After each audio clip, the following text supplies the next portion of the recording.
Welcome to Chromaticus. Today we're going to talk about how to chromatically sequence a 2/5 chord progression. The Chromatic II V. What is it exactly? How does it work? It's actually quite simple and it's a really cool sound, but if you're not familiar with it, it can be cause of great confusion when trying to analyze a tune. We're going to examine its use in one of my favorite little jazz tunes by Jerry Mulligan, titled Lion for Lions. But let's first talk about how that Chromatic II V works exactly. A Chromatic II V is essentially just a chromatic sequence of harmony.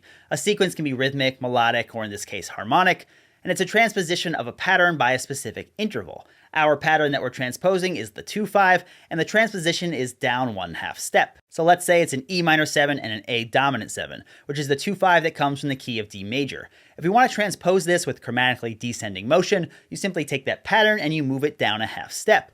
So when you're using a harmonic sequence, it's easier to think of the two chords as one single harmonic unit. And you take that unit and you shift it down 1/2 step, and you get E flat minor 7 and A flat 7. Now you can go as long as you like, and the next two chords would be D minor 7 and G7. But eventually you're going to want to resolve the tension of this transposing 2/5 pattern somewhere, and this is when the dissonance that you've been building up comes to a rest. So even though the last dominant chord is technically the only one that resolves, because you were building up all of that unresolved tension, it does in a way sort of feel like everything resolves when that final one chord appears. It's a really satisfying resolution when you finally get there.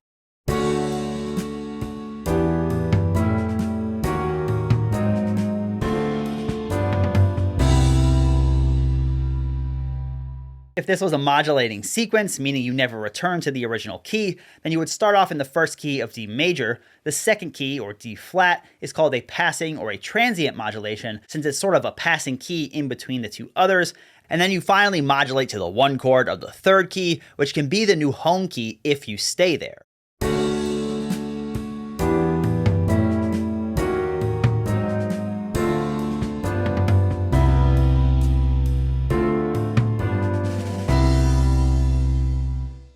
But if you go right back to the original key of D major, then that last key in the sequence also acts as a passing or transient modulation.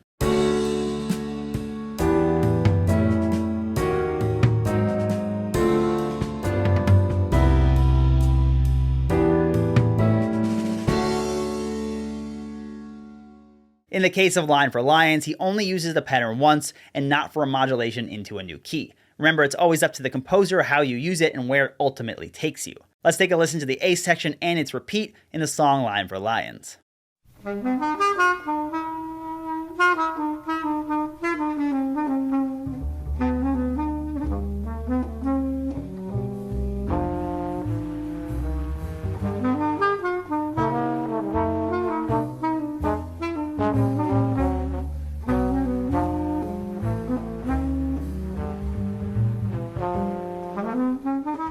The A section starts out on the one chord, which is G6. It's G6 and not G major 7 because there is a G in the melody. And if the chord was a G major 7, the G in the melody and the F sharp in the chord would have that minor second clash, which sounds like this.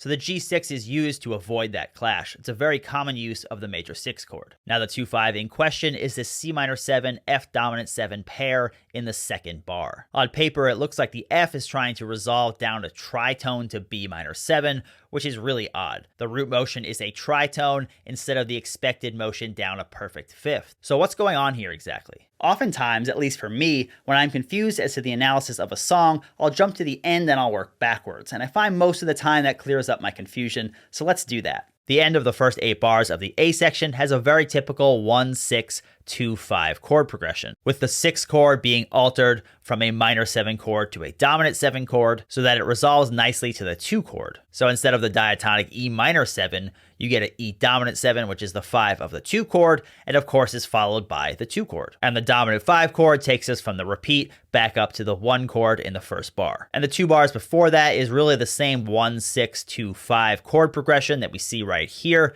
The only difference is this chord is a G major 7 instead of a G6. Notice that there's no G in the melody this time, so you can use the G major 7. There's a very nice sneaky subtlety here. The bar before that is obviously just a 2-5 in the key of G, resolving to G, and in bar 3 is a 2-5 resolving to the 2 chord. What's interesting here is that because this is a minor chord, you might expect this to be a B minor 7 flat 5, and this to be some kind of altered E dominant 7 chord, such as E7 flat 13. But instead, you just get the basic B minor 7, E dominant 7. I can't say for sure, but I think he chose this chord because the B minor 7 is also the 3 chord of G major, which means when you hear this chord, it has what we call dual function, meaning it's both the 3 chord of G major and the 2 chord of the 2-5 pairing going to A minor. Okay, all that's really straightforward, nothing out of the ordinary. But then comes bar 3, which contains the Chromatic II V, and is the reason that I sometimes have an easier time working backwards when analyzing music. You might expect to see a 2-5 resolving to that B minor, but that's not the case.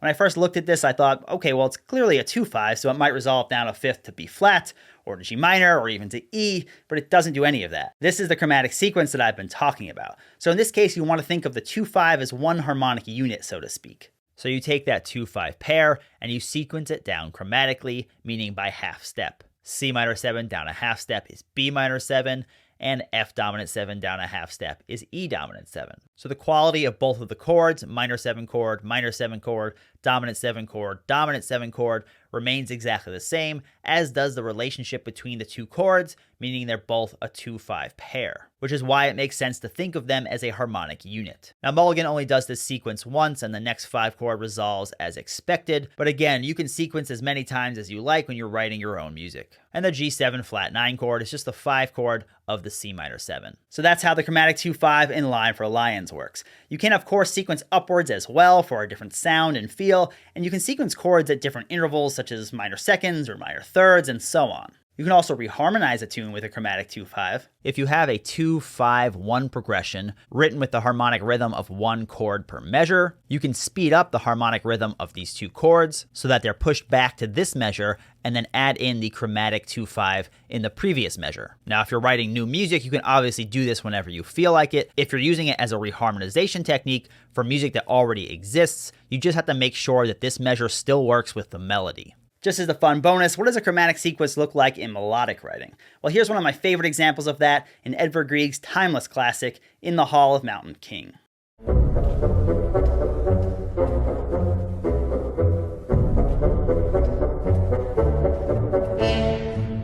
There you have Chromatic II Vs and chromatic sequences. If you're soloing during a song that uses a chromatic sequence like that, you can write material for the first 2-5 and then simply move that exact material down a half step along with the chords and repeat it. Or you could write new material for each 2-5 pair, it's really up to you.